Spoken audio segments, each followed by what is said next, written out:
Welcome back to the second hour of M.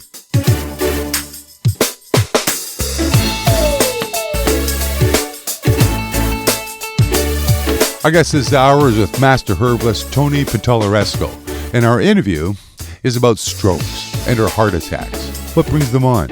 How to prevent something like this happening to you? What to do if you feel a stroke or heart attack is coming on? And as well, the pros and cons of some of the basic medications your doctor has prescribed to you to take daily.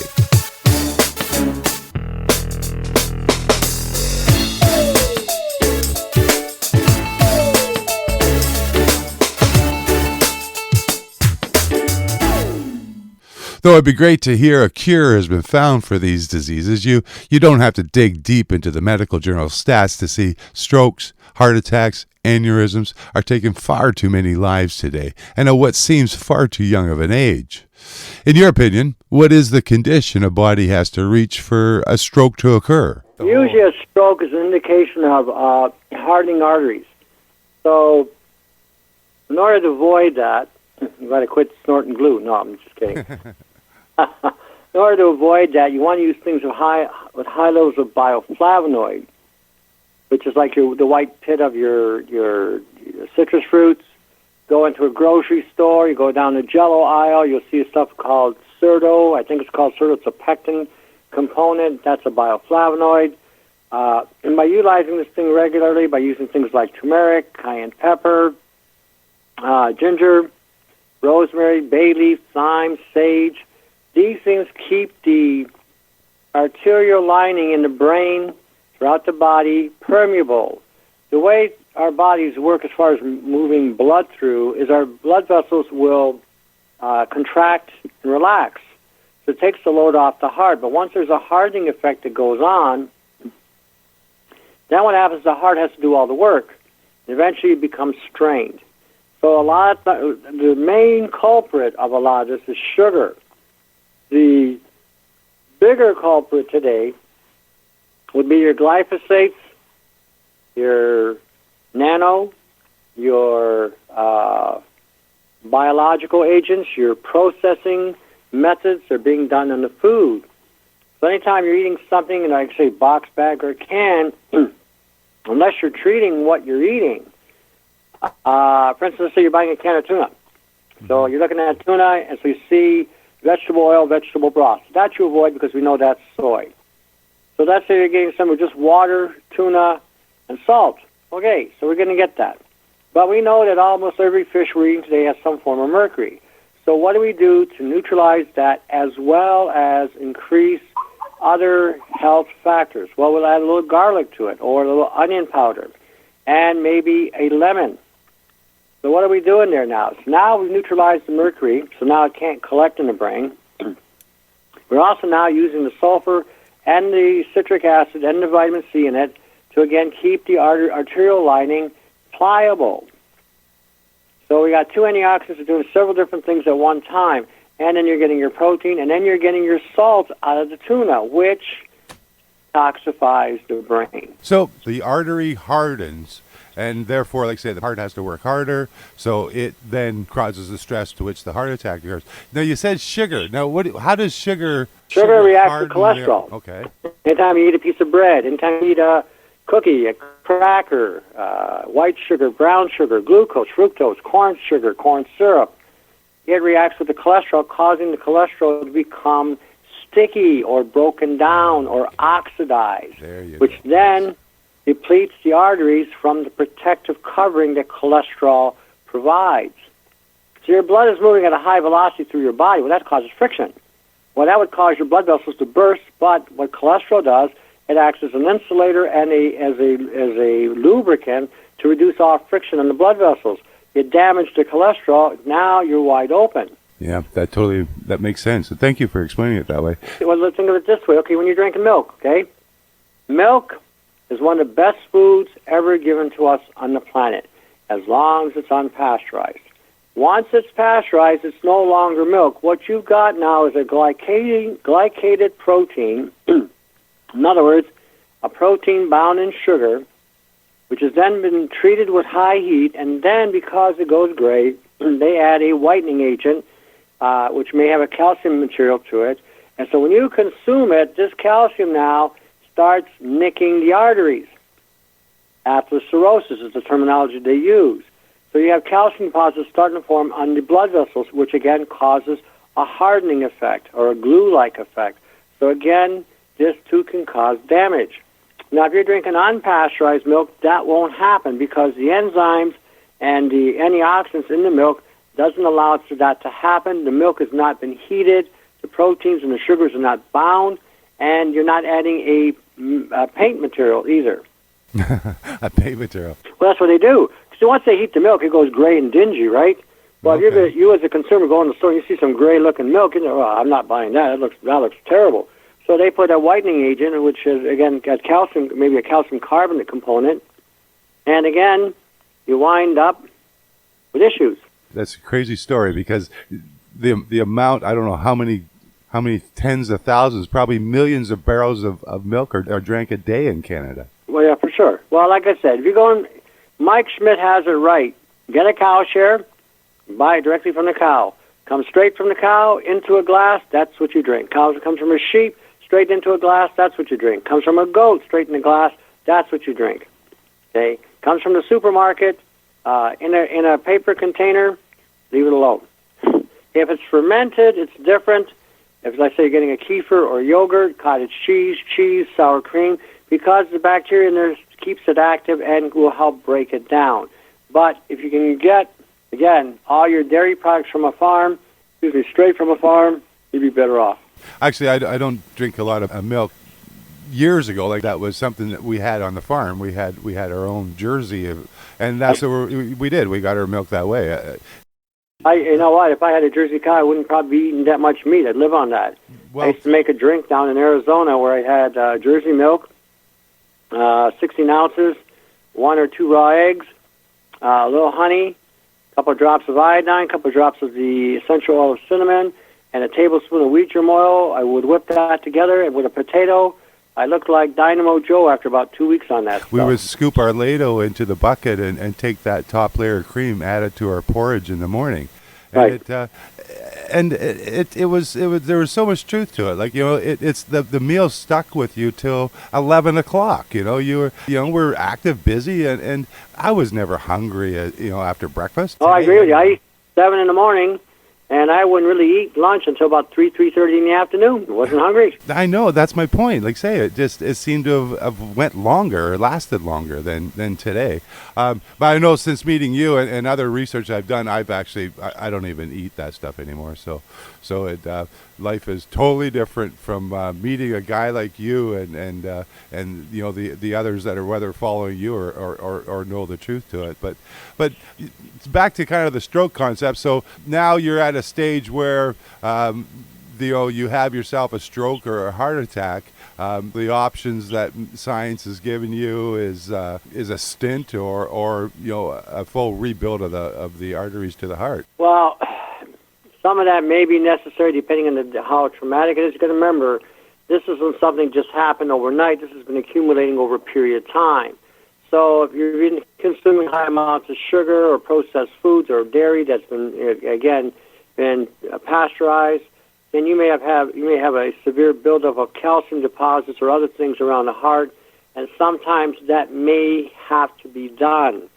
But if you have a stroke, for instance, and you want to recover from it, you take vitamin B3, niacinamide, 500 milligrams with inositol, 500 milligrams. Do it 5 times a day, and it'll get you back where you were. If it's a mild stroke, usually what you lose is peripheral vision, which, again, you can get back within 5 to 6 months using this.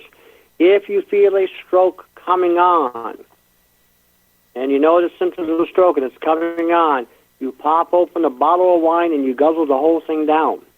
Wow. You shut down the stroke. And you minimize. How's that going to do that, Tony? You got the polypus in there, you got the antioxidants in there, it opens up the blood vessels and keeps it from shutting down. Okay. I had an uncle, it actually saved him. My grandmother died of a stroke, and so, they were told that it's a genetic thing can run in the family, which I don't, nor do I believe that that's true in any way, shape, or form. You don't? You don't believe that? No, genetics is another hijacking of what I call the biggest pile of bullshit that was ever given to us. Wow. When they tell you got a hereditary condition or you got a genetic disposition, that's basically telling you they don't know what's wrong with you, and they're blaming it on your genetic code. Now, the real truth of the matter is this. The aspect of a genetic disposition is partially true. Where it's false is based on your genetic code. Has nothing to do with your genetic code. Has nothing to do with your hereditary. What it has to do is the genetics that you're consuming today. You're eating genetically modified everything, irregardless of whether it's organically organic or not. If an animal is being fed, if it's being spread, if it's being sprayed, you're eating it. So now you are embedded with a whole different line of genetics. So when they say you have a genetic disposition, this is true. The genetic disposition you have is the genetic disposition to Monsanto, to Syngenta, Symbus, to Nestle's, to Dow, DuPont, BASF. That's where your genetic disposition lies.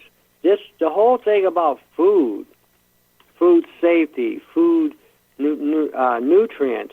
Codex Alimentarius has dictated that food is a medicine, so you're only allowed a 5% nutritional content, irrespective of what you're buying, organics or not. So if it's not being done in the field, it's being done in a processing facility. So when you say you have a genetic disposition, yeah, you might. If you quit eating the genetics from Monsanto, that your genetics may come back online. Quit eating the stuff from Syngenta, especially with the atrazine, that can cause a complete genetic disorder in your sexuality. When you see all these things that these things can do, this all affects the genetics. That's where the genetic disposition lies. So when you're talking stroke, talking heart, you're talking blood pressure, because these seems to be the things that scare everybody the most. 99.9 out of 10, what you've got going on is a disruption as a result of a genetic anomaly that you've consumed, which may have either a genetic program, a nano program, or both. But since these things latch on to your DNA through XNA, PNA, GNA, this is where the genetics is at fault. Your genetics are not at fault. It's what you're putting in to reprogram your genetics. Now, when you say hardening of the artery, so that's plaque. Well, it could be plaque. It could be calcium. It could be a polymer. Now, we're not. True. We got to think in today's terms. Yeah. What are we exposed to? See, 20, 30 years ago, you might have said it's plaque. Okay, plaque has been a buildup again from sugar, and sugar produces polymer material in the body. So, or it might be a protein that might have oxidized, again, causing a buildup in the system. So, by using enzymes, for instance, an amylase enzyme or a proteolytic enzyme, you'd be able to break that down and free the artery from the hardening. So, when you're looking at in today's time, like I said, everything is pertinent to where we're at today. Sure. So your blood pressure issues, blood clots, strokes, aneurysms, these are all tied to what's going on to today. Think of it this way. You go to the store, buy some meat, buy some chicken, buy an egg, buy a veggie, buy a fruit. And you unknowingly don't realize that there's nano in everything you're eating. So you consume the stuff. Now we're talking something that's a billionth of a meter. It translocates via stomach, liver, organs, and goes directly to where? The brain. It can bypass the blood-brain barrier. Then you have an accumulation of these nano components in the system. Then what happens? Then you've got damage. Arterial hardening, maybe. Maybe the blood flow is being pinched up, being dammed up by the nano, and again, maybe you got a polymer thing, maybe you got an assembling process going on in the head. See, these are factors today that you seriously have to consider because that's where we're at today. I guess the solution through your medical doctor, your Western medical doctor, would be a blood thinner. What they normally give you, which then what that does, is, I had a guy in the day, you want to combine serrapeptase with warfarin. And I said, leave it alone. Don't do that. I said, you're asking for trouble. You're going to do one or the other. I says, the rat poison is rat poison. So, yeah, their idea of fixing this is not to fix it.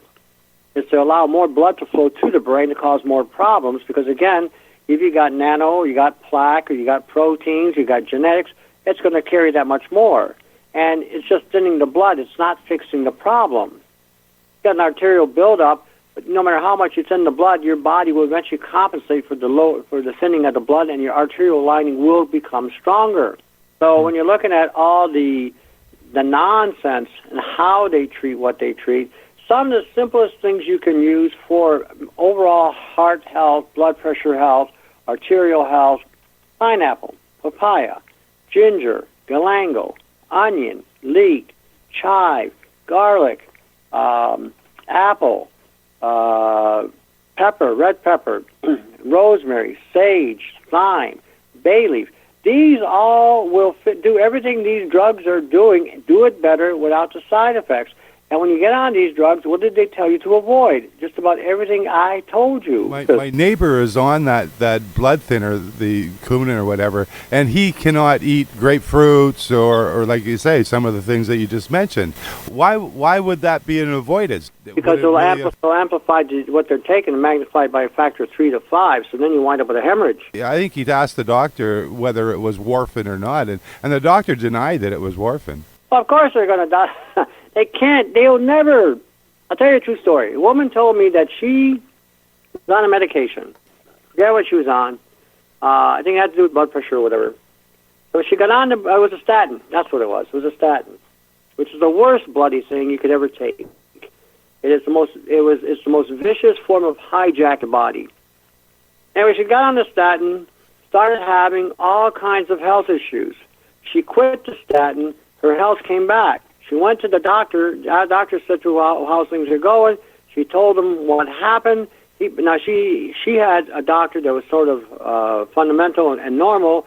He said, well, if you took the stuff and this happened and you got off the stuff and you went back to normal, don't take the drug anymore. Very few times we ever hear a medical practitioner say that. So these things, statin drugs, are one of the most lethal drugs being prescribed today. It shuts down the CQ10 production. It destroys the mitochondria. It damages the DNA. It creates a free radical effect with the vitamin E, causes brain damage, destroys the frontal lobe, the fat in the frontal lobe. Nobody, and under no circumstances, should be using this, not on a daily basis. Why is this the chosen product, this warfarin byproduct? Well, it's rat poison. Yeah, but why is it that that's being chosen? Like, there's got to be other drugs that can thin the blood. Oh, yeah, there is. They had them. And they used to give people niacin years ago, and they couldn't make enough money on it. That's interesting. Eh? Whenever, again, let's go back. Aspirin. Simple aspirin will do the same thing as warfarin without the side effects. Wow. I said, you can't, look, you go to a drugstore, you can buy aspirin for what, $5-10? They make no money on that. Yeah. And besides, it won't kill you as quick either. So, when you're looking at the big picture here, the medical industry has cured absolutely nothing since the Second World War. You cannot find any reference anywhere that they have cured anything. And the polio, some people say, what about polio? They never cured polio. They just basically poisoned the general population with these vaccines. They already had a cure for polio that was given, sometime before the 50s, and that was copper. The form of copper. Yeah, copper cured it. Copper ascorbate, copper citrate, copper sulfate, all took polio out. But again, I show you how to make a colloidal copper. Look how easy that is. You can't make any money on that. Yeah, actually, I made some, and I'm actually taking it now. That's why I wanted to ask you, how much should I take? Like, I take a thimbleful a day, kind of thing. Did you do a TDS reading on it? No, I don't have that little machine. I have to order that, I guess. It's definitely colored, though, Tony. Like, it's got a color in it. Generally speaking, since you don't know, a teaspoon usually, I make mine at 300 parts per million, and a teaspoon of that gives you 1.5 milligrams. Because when you convert parts per million, you convert it into micrograms. So I doubt very seriously you're going to be that strong. So if you did a teaspoon 4 or 5 times a day, I don't think that's going to be an issue. The only thing that I would encourage is you make sure you get adequate zinc in the system. A zinc tablet or just zinc foods with zinc in it? Same supplement, of some kind. Okay. Yeah. Okay. That's interesting because I remember you talking about that before, and then I researched your videos. And again, I encourage listeners to log on to Tony's website with the variety of self-help videos that he has. He shows you exactly how to make colloidal copper, and very easy, very simple. It didn't cost me nothing really. I bought a couple things, but nothing major. Yeah. Well, that was the whole idea behind it. When we show you how to do some of the stuff, we try to make it so that if a guy or gal is broke, it's still doable. I think my biggest expense was buying the the alligator clips, to be able to do the solder and make it happen. Like that was everything else. I had a glass jar, I had some copper wire. It's like everything else is pretty much free. Yeah, so that's what I'm saying. So and it's doable. I get people sometime. That have contacted me from some of the developing countries. They don't have access to some of the things we have access here too, even as far as power and water. So I try to work with them as well to show them how they can get around some of these things that, again, they don't have. And with the Agenda 21 that's here happening, we all have to be more aware and alert and innovative as far as taking care of ourselves, because we are not dealing in a pathological world anymore. We are dealing in a nano world. And it's becoming more and more prevalent by the day. And the thing that goes on most of the time is everybody's been caught up on some of the old recycled information that's been put out there on health. Some of it may still be applicable, but but unless you're talking about genetic engineering, genetic modifications, how these are affecting our genetic code, how they're affecting our DNA, how they're affecting our chromosomes. Anything that you're going to talk about would seem mildly moot. And then when you're adding, again, the nano to that equation, this is where you're going to come up with the real solutions, because now you're dealing with the real attack. I don't believe these days that a lot of things that we were told in the past that we were being infected by germs. I think that whole germ concept was, again, a smoke screen. It may have had some small relevance, but with what I'm seeing, digging as far back as I can go back, I think the whole even the concept on the medical field has been completely hijacked. Nobody is dealing today on any of the real causes of anything, yet we're medicating people to death with some sort of medicament, and they think this is okay. That's the biggest point of why I want to do this program with you, Tony, is I think people are just uneducated, so they fall for being duped. So that's why I love to bring yourself onto a program like this, where we can at least put that out there to say, hey, there's an option. It's it's natural. The thing is, what happens is you get the gurus, they get out there, they get all the media coverage, and they're all basically saying the same thing, and they're all coming up with the same horse hockey, and nobody's getting fixed. You're buying the products. You're spending $50, $60, $100, $200, $300, $400 a month on things that aren't working. But more to the point, though, is like I'm getting emails from just our last few shows from people saying that I are way out in left field. That this is how programmed some folks are, that they can't even lower the blinders enough to be able to just digest something that might be different here. But you seriously know what happens with that? I always say to these people, time is on my side. Time is That's on your what side. I say to people, because I have been through the whole gambit. I have seen from the inside of the industry and the outside, and I can tell people who will tell you that we are out in left field, good. That means that's one less person I have to treat. That's how I see it. Well, I guess that's one way of looking at it. But I just read between the lines of these people, and it's not just one or two emails. Like it could be a dozen that would say that just no way. My doctor is being straight with me. I'm taking my warfarin because I am. My cholesterol is. And I know. Topic. Actually, cholesterol itself. Little research that I've done, it just seems that a joke. Cholesterol is something of a joke, like we get old, our cholesterol rises. It's just kind of part of nature, isn't it? Yeah, exactly. When you're looking at cholesterol, it acts as an antioxidant. So when your vitamin C levels and vitamin E levels deplete, the cholesterol takes over.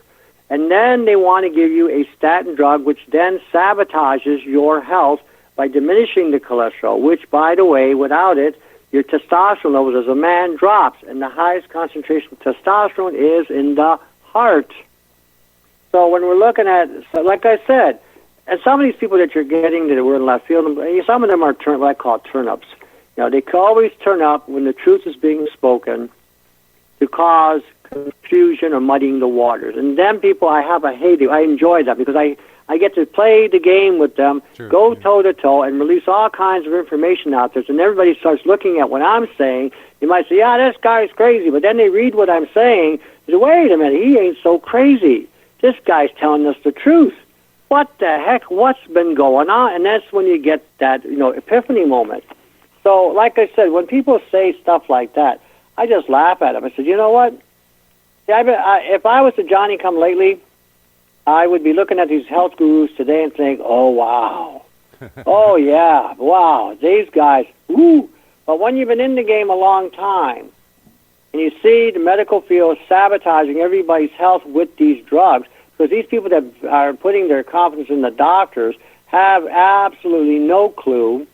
Another thing, too, is you got to remember, most Canadians, if they are Canadian contacting you, have been always brought up with the idea that they are supposed to listen to authority without question. Trust your doctor, trust your police officer, trust your government, that concept. Mm-hmm. So they won't question anything. They won't even take the time to research what they're putting in their mouth. If they actually looked at warfarin and saw the side effects, then they should go. Then if they want to see how nice their doctor is, why don't they take that information and approach the doctor on them? The doctor will threaten to drop them if they don't take the drug. You're right, because I have a friend of mine that has been on this cholesterol drug. I suggested he take that to the doctor to ask, what is the target that the cholesterol level the doctor's aiming for? What is your cholesterol at now? And he come back with, again, just a bunch of unanswers and something about their doctor was aiming for a 2.5 or something, and he was at a 3.1, and he's like, well, why the hell am I even taking this? Well, like I said, because people don't know how to read the charts either. Okay, when I look at the cholesterol, it should be around 220 or 240. Yeah. That's where it should be. Yeah. And they're saying, oh, no, it's got to be down about 180.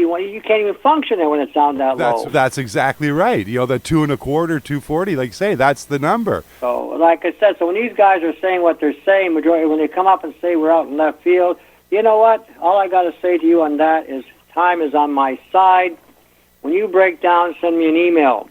Or Skype me, and then I can go through a consultation to undo the damage and the stupidity that you've been on for whatever length of time you're on. And I can be that bold about it because I've been doing this long enough where I can tell you straight out that whoever is telling you what they're telling you, they're either turn-ups, basically getting to come in to muddy the water, or people that are extremely ignorant beyond belief to put that much faith and trust in a system that's as corrupt as this one is.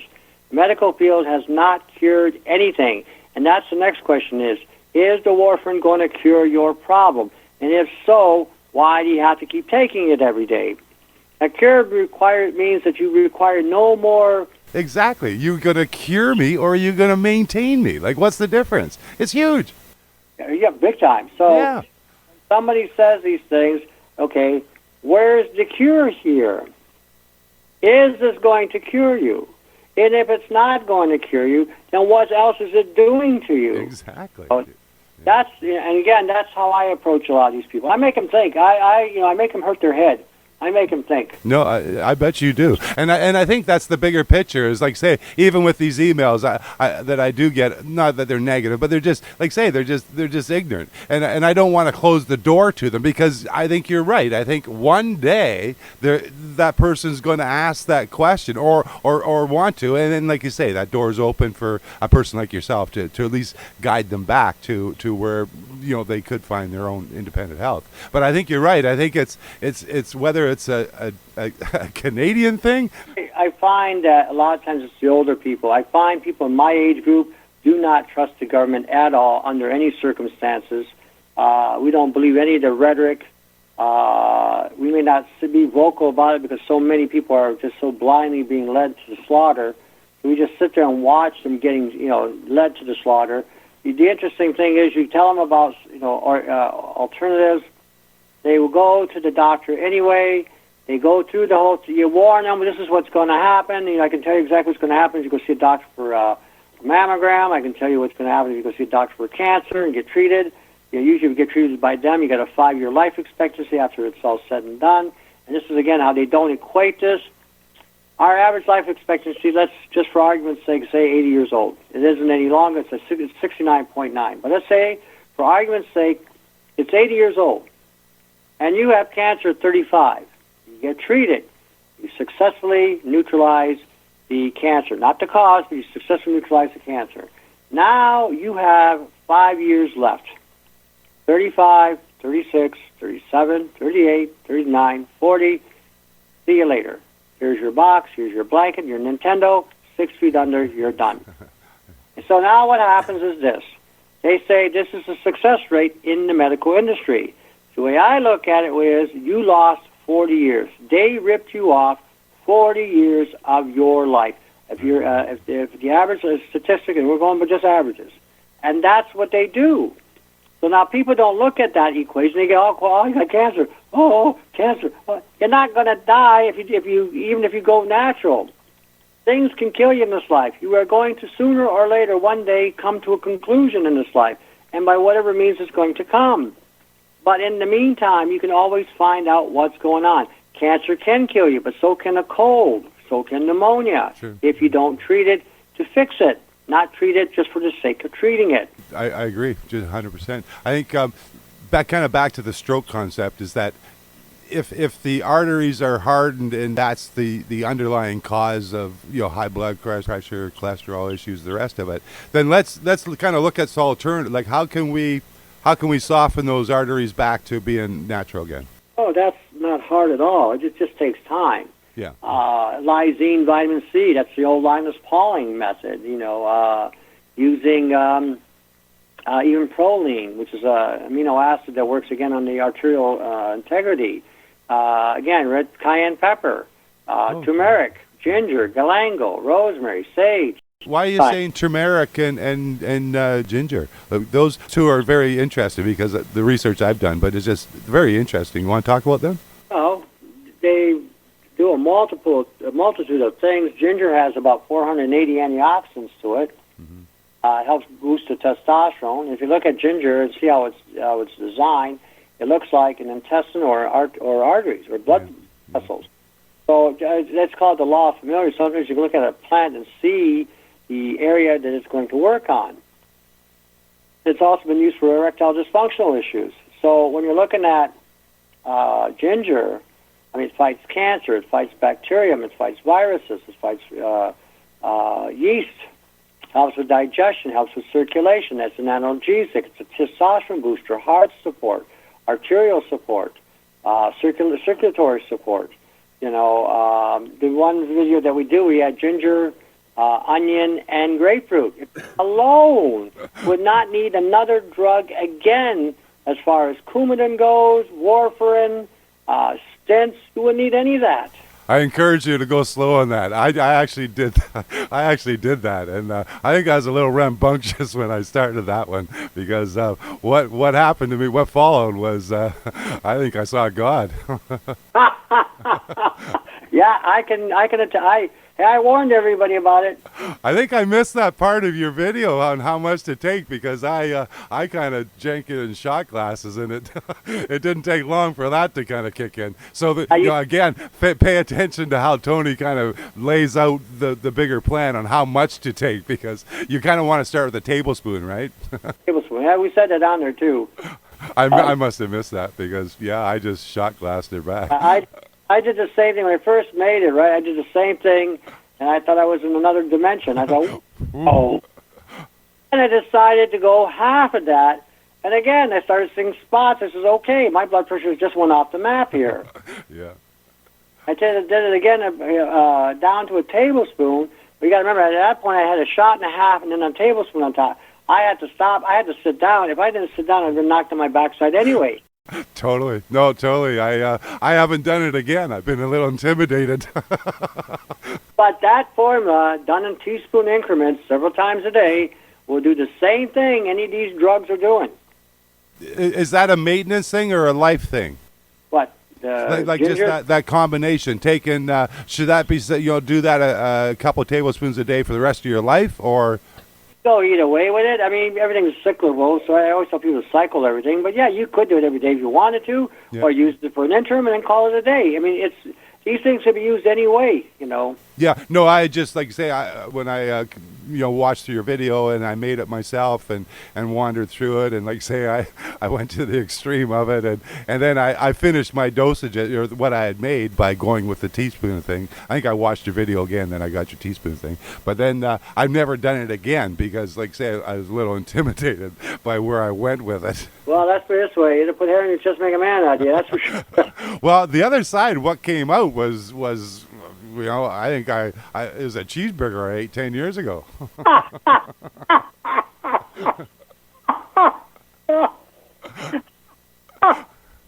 But I think like say that the other one what you said that's the ginger, but turmeric is equally as powerful, isn't it?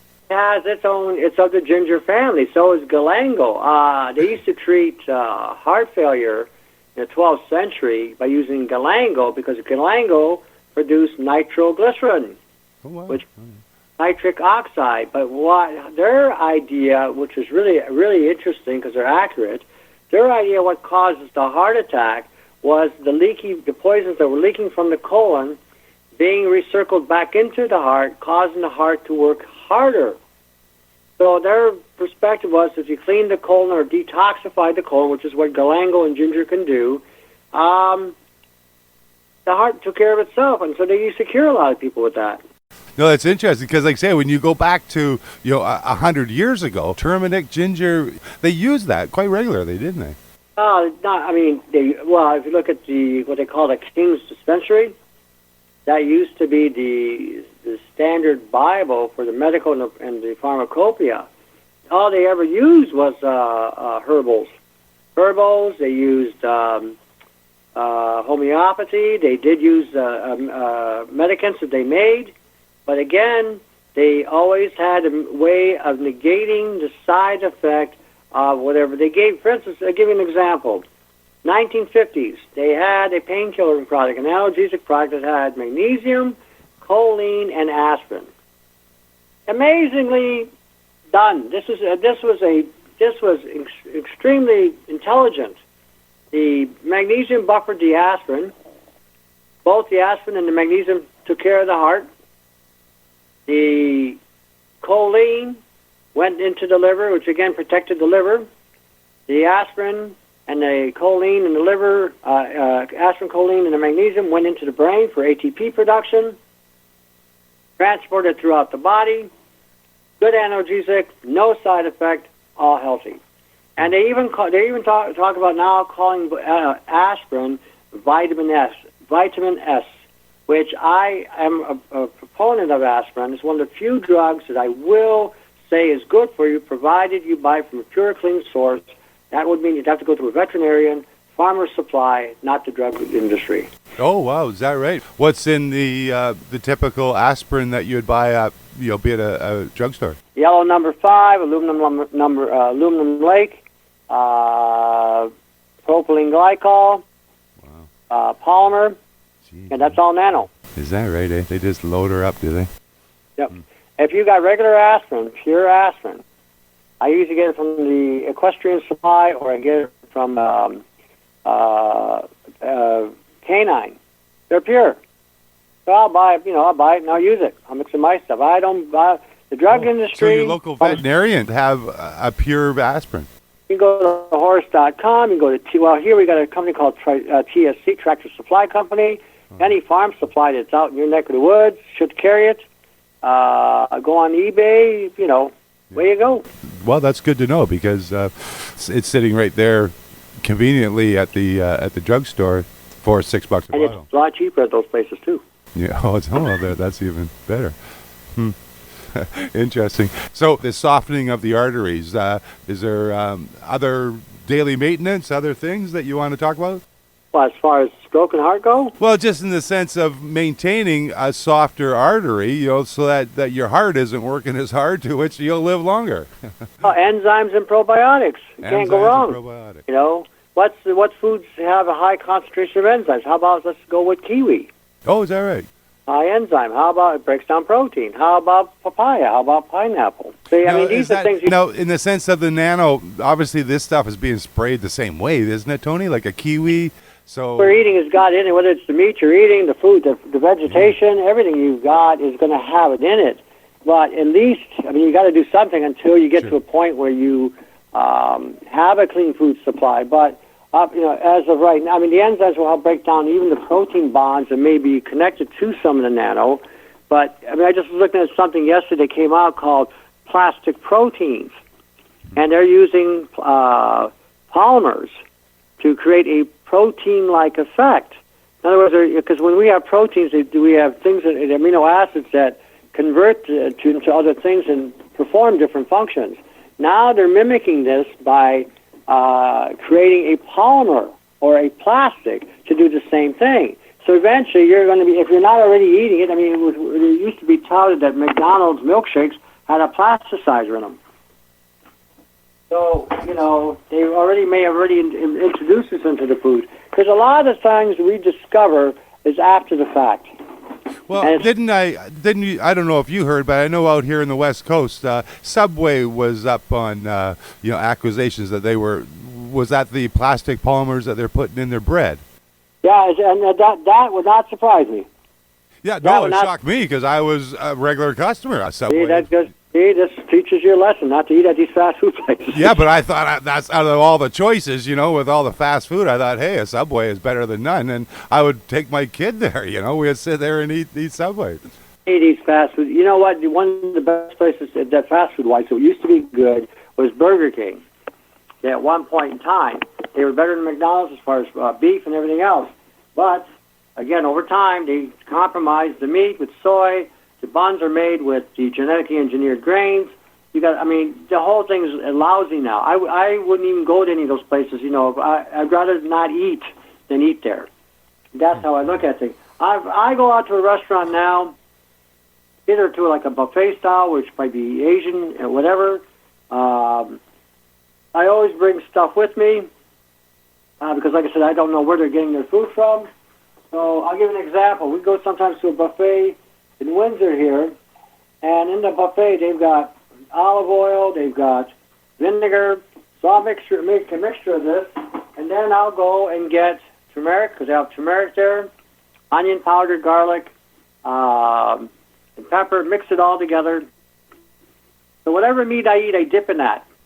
So when I'm eating this stuff, I'm dipping my food into this thing so that there is something in that meat that I'm not aware of. It ain't happy. Again, then I bring my own little vial with me, and I put stuff in there as well. So, again, because, you don't know today. Now, again, I'm not eating any bread. I'm not eating any pastas. I'm not eating any rice. I'm not eating any corn. I'm not eating any of the grains at all. So, again, when I go out someplace I've got my protein, I've got my fat, and for my carbohydrate, I'll use pineapple, I'll use beet, and I'll use fermented ginger. Now, all three of those things do what? Break down protein and fat. Okay. So that's how I mix my food. So I'll eat that and eat the other afterwards. So, and I can eat, I don't bloat, and I'm not taking digestive enzymes. That's all I'm using is just those three things.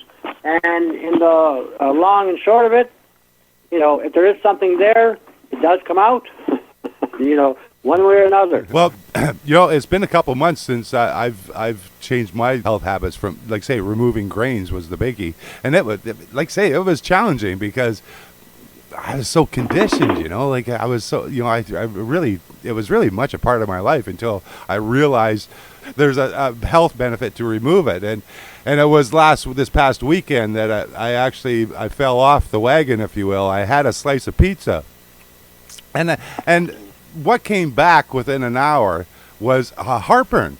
Most people tell me that when they do that for after a period of time, and you go back and have just one slice of bread, they balloon. They literally bloat like crazy, have gas, and they're completely stressed out from the ground. And then that's when it really hits them. They realize the poison effect of this stuff. And again, it's not just conditions. The term I would call it is addicted.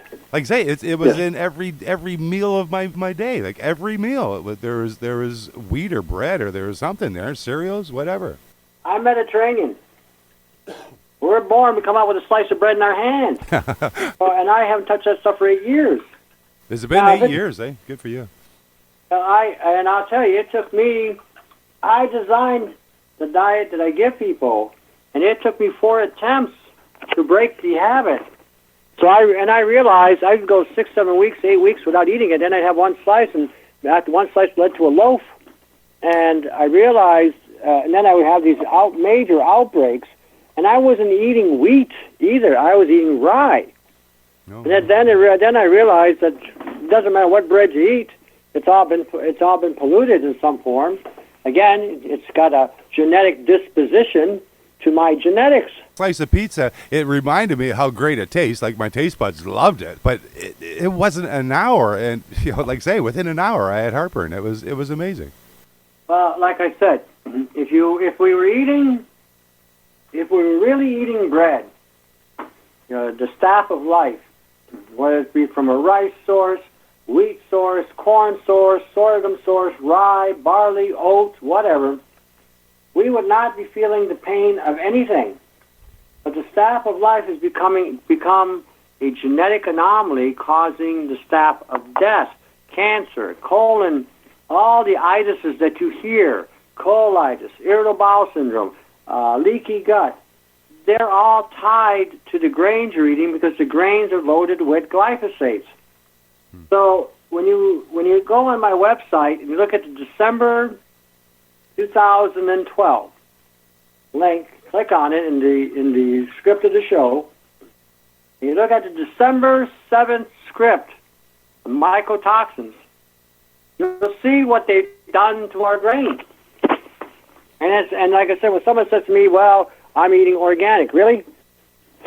You're eating a genetic anomaly that they've called organic, is what you're eating. Yeah, there's an illusion there. I think corporation kind of, piggyback that organic thing to make you feel like you're heading somewhere. But yeah, you're safe. Oh, you're nice and safe. You're cozy. Yeah. Talked to vegans. I had one here the other day, and I came around and told us it's the dumbest diet on the planet.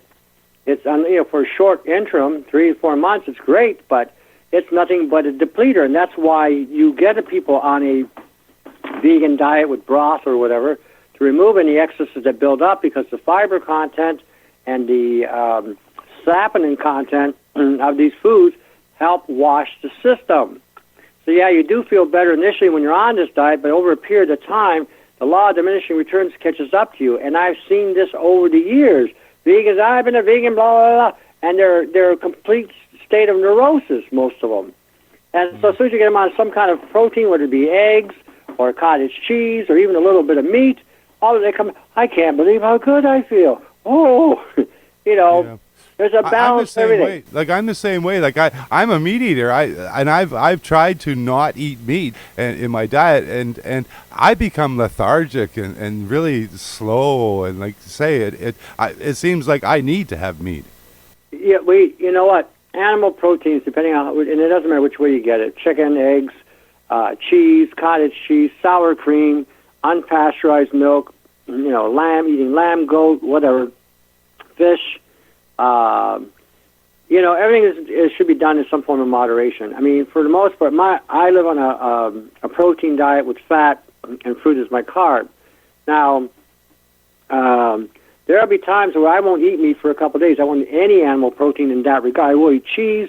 I may eat sour cream. I may eat yogurt, kefir, whatever, or ice cream that I make. That would be the extent of my protein because I'm giving myself a break. But there are days where I have to eat it. And I do. I don't say no.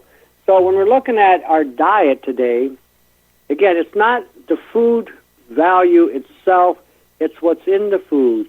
So when you're talking genetics, when you're talking nano, I don't care how orgasmically organic you think something is. You have a genetic disposition It's got a genetic disposition to you, and it's going to rewrite your DNA. And that's where we're at today. So until you get into like I said, an indoor grow-up, greenhouse, aquaponic, box garden, dome garden, whatever, you're going to be at the mercy of the controversy. And if you're still thinking in terms of 1970, 1980, 1990, well, again, time is on my side. Sooner or later, it is going to cause you grief.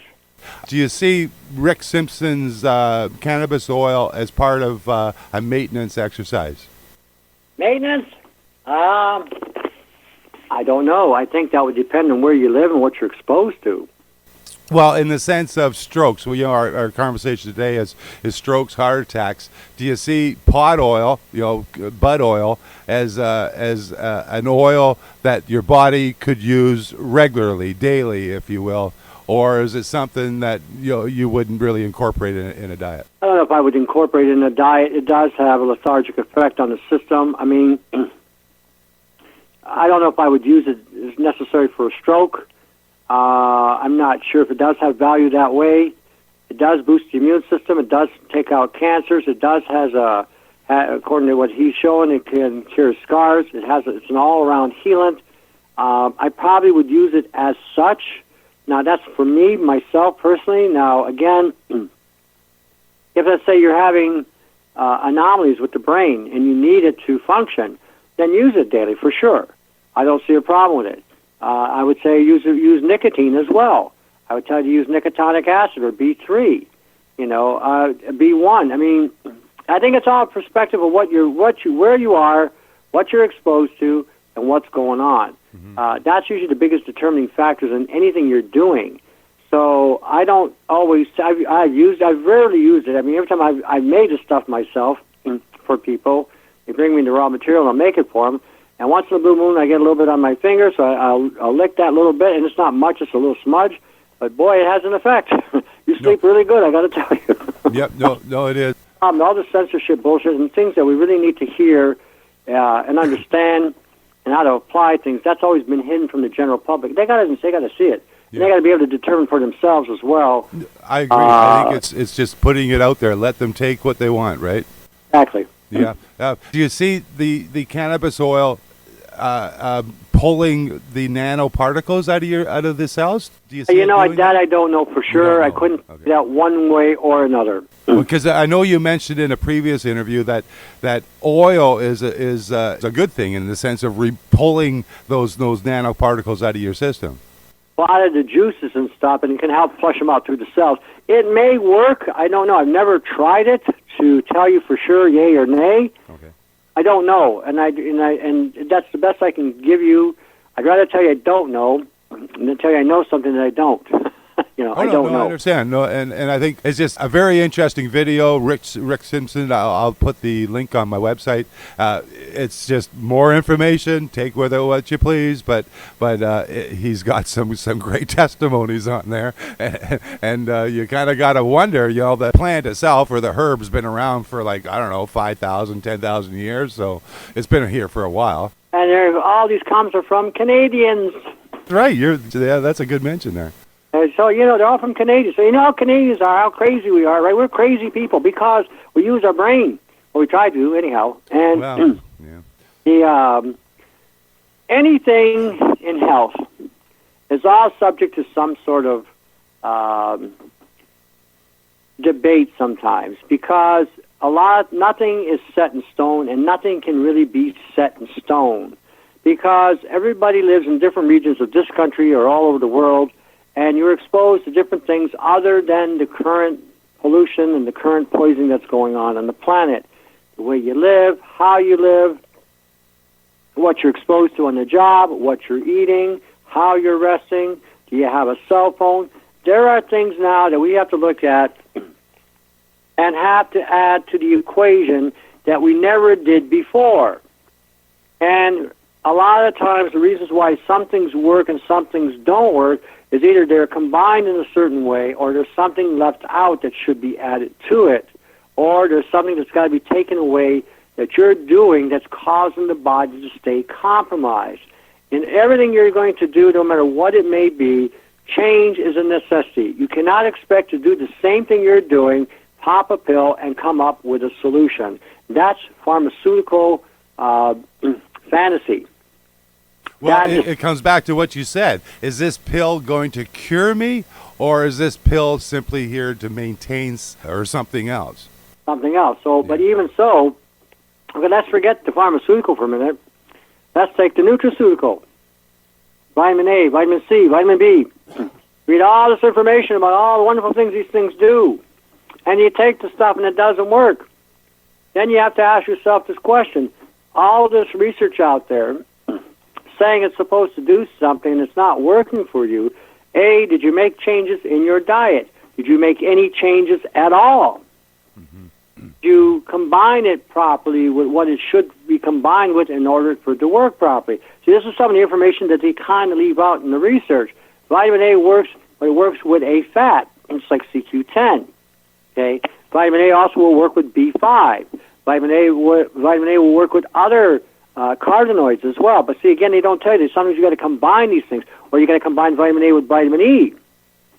So this is where the trial and error comes in, because you don't have that data. Just like vitamin C. Vitamin C does a lot of wonderful things, but when you combine it with sulfur, it goes all over and beyond what you could imagine as far as pulling metals out, boosting the immune system, elevating glutathione, supporting almost every part of the immune system, and then reversing telomerase, which is what causes you to die. The telomeres start dying, it reverses it. So again, when you're doing stuff, anything you're doing, any research you're doing, test it out. But if you've got an issue going on, say you got a diabetic issue going on, and you're still eating sugar, and you're expecting to see bitter melon or cinnamon or Gymnast sylvestria to help you with this, and it's not working, because you now have to stop eating that poison. You can't continue poisoning your body and thinking the antidote is going to help you. It won't work. No, true. That's interesting what you said there. Vitamin C and sulfur combined. Now that's an interesting combo. How would you eat that? Like, what's the sulfur? What is it that you're eating? Sulfur, you got several different types of sulfur, from alpha-lipoic acid, taurine, methionine, cysteine, NAC, MSM. So any of those combinations with the vitamin C is going to, again, produce all kinds of great, wonderful results. Would you mix the ascorbic acid with an MSM then? That would be your combo?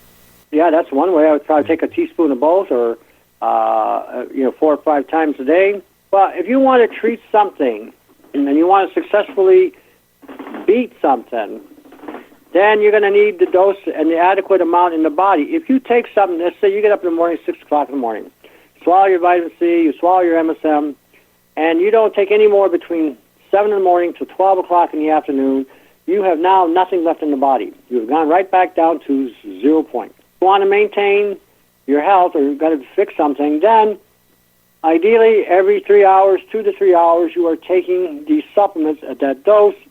That's when you start seeing results. When you take that one little pill a day that they tell you, suggested dose, 1 pill 3 times a day, and you got a cancer, it ain't going to work. Mm-hmm. You need to be taking a mega dose of everything 5, 6 times a day or more when you're dealing with something that dramatic. And you got to space it out every couple hours. Wow. If you don't, is there another way of taking that? Rather say that person can't afford to go to the store and buy ascorbic acid and MSM. Is there something, be it in the sense of raw food, can they eat to try to create that? Never get the amount in raw food. Okay, so an orange or a grapefruit is not going to give you that same vitamin grapefruit C? Has only at most 50 milligrams of vitamin C. Okay. It's actually got a higher content of magnesium, potassium, and citric acid. So if my potassium levels were down, my magnesium levels down, that would increase my citric fruit uptake. But again, it's not going to be enough. So let's say you are broke. You can only afford one supplement, vitamin C or sulfur. I'll tell you, go buy the vitamin C, then go get some garlic powder, onion powder. There's your sulfur. Yep. That's I was just going to say, because we've got both sides of the world listening here, both sides of that financial world. But I think you're right. I think, like you say, is that I I'm going to try that. Like I say, I don't do the MSN. I kind of stay more, I hate using organic, but just stay more natural. It's I eat a lot of onions, a lot, like say, just fermented stuff. So take it to another level. Juice your onion. Juice them, okay. Your onion. Okay, take 3 or 4 onions, juice them. Add a tablespoon of vitamin C, blend it up, put it in the fridge, take a teaspoon of that. There you go. There you go. That's a great combo. I'm going to try that in itself because, like I say, I think people kind of got that stuff in their fridge. It's just this is how you can do it. Well, we're well over the hour here, so I'm just any final comments? Like I say, we're just.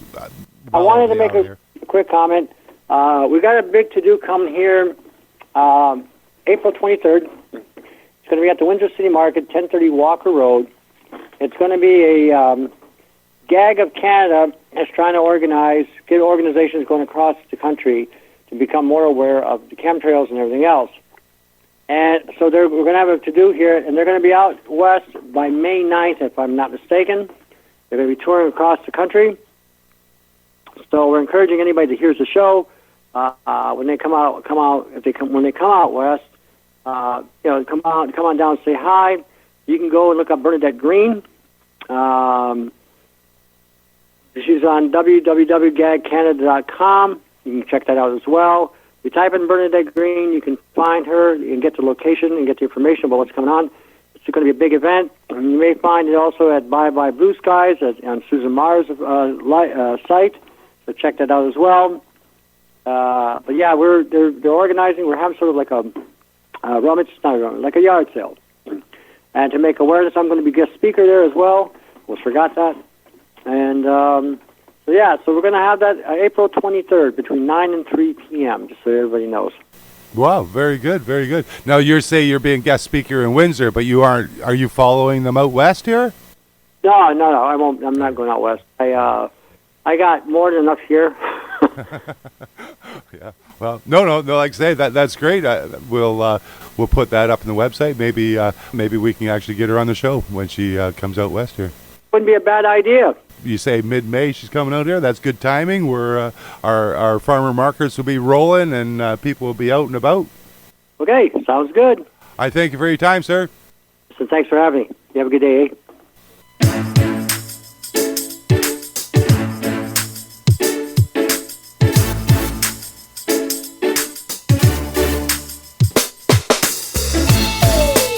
Well, you can't deny Tony does make you think.